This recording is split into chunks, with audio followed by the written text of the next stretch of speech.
December 11th, 2008. Two FBI agents take the elevator to a penthouse apartment on Manhattan's Upper East Side. Inside, a 70-year-old man in a grey cardigan is waiting for them. He is one of the most respected figures on Wall Street, a former chairman of the NASDAQ stock market, a man whose name opens every door in finance. An agent asks if there is an innocent explanation. The old man looks at them and says, quietly, "There is no innocent explanation." In that sentence, the largest fraud in the history of the world comes to an end. On paper, the account statements added up to $65 billion. It was money that, in reality, did not exist, and had not for decades. Thousands of families, charities, and pension funds believed they were rich. By morning, they would learn they had nothing. But here is the part that should keep you up at night. This wasn't hidden perfectly. One man had handed the government the proof, again and again for nearly a decade, and nobody listened. To understand the lie, you have to understand how much people trusted the man telling it. Bernie Madoff was not a fast-talking con artist on the fringes of finance. He was the establishment. In 1960, with $5,000 saved from working as a lifeguard and installing sprinklers, he founded a small trading firm in New York. Over the next 40 years, he built it into one of the most respected names on Wall Street. He didn't look like a thief. He looked like the safest pair of hands in the entire market.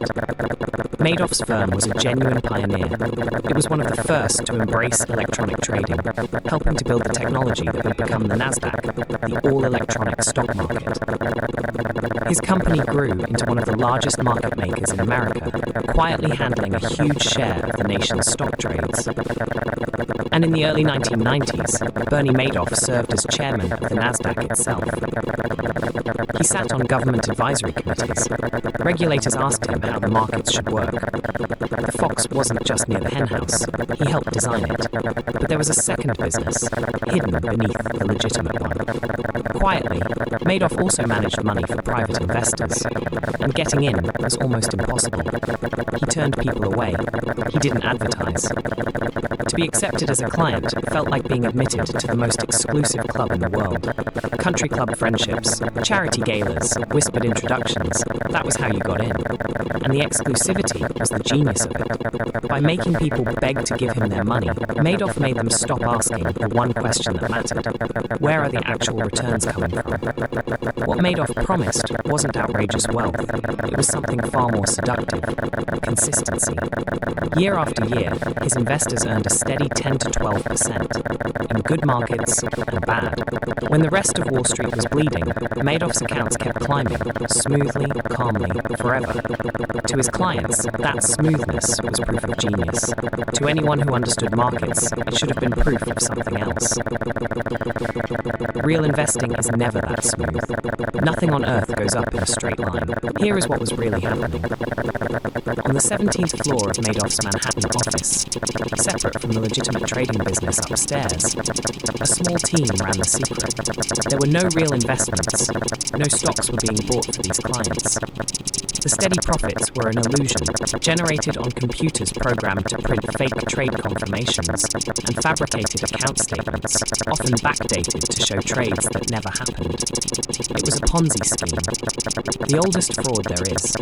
Money from new investors was simply used to pay the old ones. As long as more cash came in than went out, the lie could live forever. To feed a machine that big, Madoff needed a constant river of new money, and Wall Street was happy to supply it. So-called feeder funds raised billions from around the world and funneled it straight to Madoff, collecting fat fees along the way. Banks in Europe, hedge funds in New York, money managers who asked no hard questions. Some of them may have suspected the returns were too good to be true, but the checks kept clearing, the fees kept flowing, and so the river kept running. Madoff's reach stretched into the savings of people who had never even heard his name. And someone did do the math. His name was Harry Markopolos, a financial analyst in Boston. In the late 1990s, his firm asked him to reverse engineer Madoff's strategy and reproduce those magical returns. Markopolos couldn't. The numbers were mathematically impossible.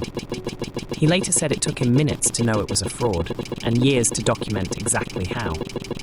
Starting in 2000, he handed the Securities and Exchange Commission detailed evidence again and again and again. In 2005, he submitted a report with a title that left no room for confusion. The world's largest hedge fund is a fraud. The regulators read it, and they did nothing.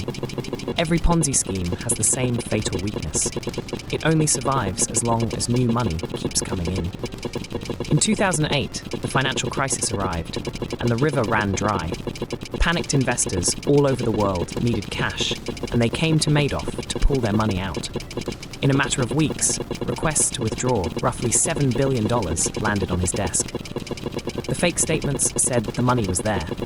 The real bank account said it wasn't. For the first time in decades, Bernie Madoff could not pay. The math had finally caught up with the lie. In December 2008, Madoff called his two sons, who worked at the legitimate side of the firm, into his apartment. He told them the truth. The investment business was, in his own words, one big lie. Around $50 billion gone. His sons, reportedly stunned, went to the authorities that night.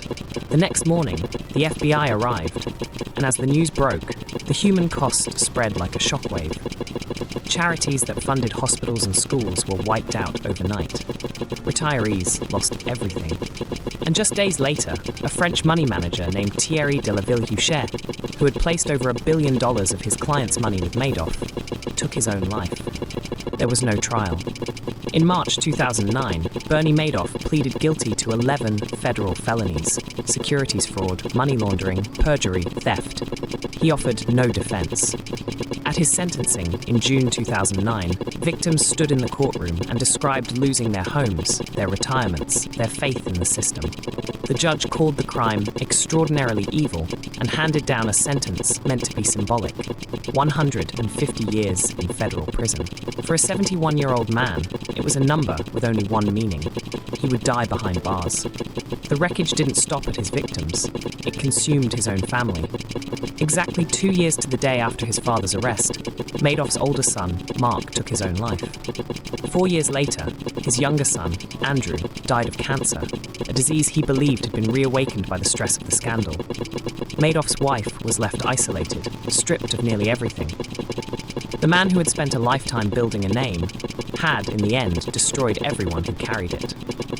And yet, the story has one genuinely remarkable chapter. A court-appointed trustee named Irving Picard spent years untangling the fraud and chasing the money.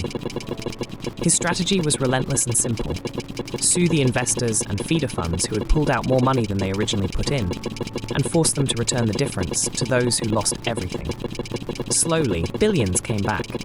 In the end, the trustee recovered more than $14 billion of the roughly $17.5 billion in real cash that victims had actually lost, one of the highest recovery rates in the history of financial fraud. Bernie Madoff never left prison. He spent his final years in a federal medical facility in North Carolina, his health failing, his name a permanent synonym for betrayal. In April 2021, he died there at the age of 82. He took to his grave the full answer to the question everyone still asks: how did one man fool the smartest people in finance for so long, when the proof had been sitting on a regulator's desk for years? The Madoff scandal is remembered as a story about greed, and it was. But the deeper lesson is about trust. His victims weren't stupid. They were sophisticated banks, savvy investors, brilliant people. What fooled them was the one thing that should have warned them: returns that never wobbled. In real markets, risk and reward are bound together. Anything that promises reward with no risk, year after year, is not a miracle. It is a red flag. And the watchdogs who were paid to catch it had the evidence in writing and looked away. The most expensive frauds are never the ones we can't see.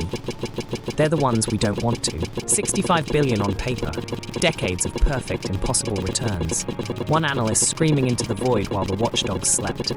The next time an investment looks too smooth, too certain, too good to be true, remember the name Bernie Madoff. This was Market Autopsy. If it was worth your time, subscribe so you don't miss the next one. Signal drop, signing out.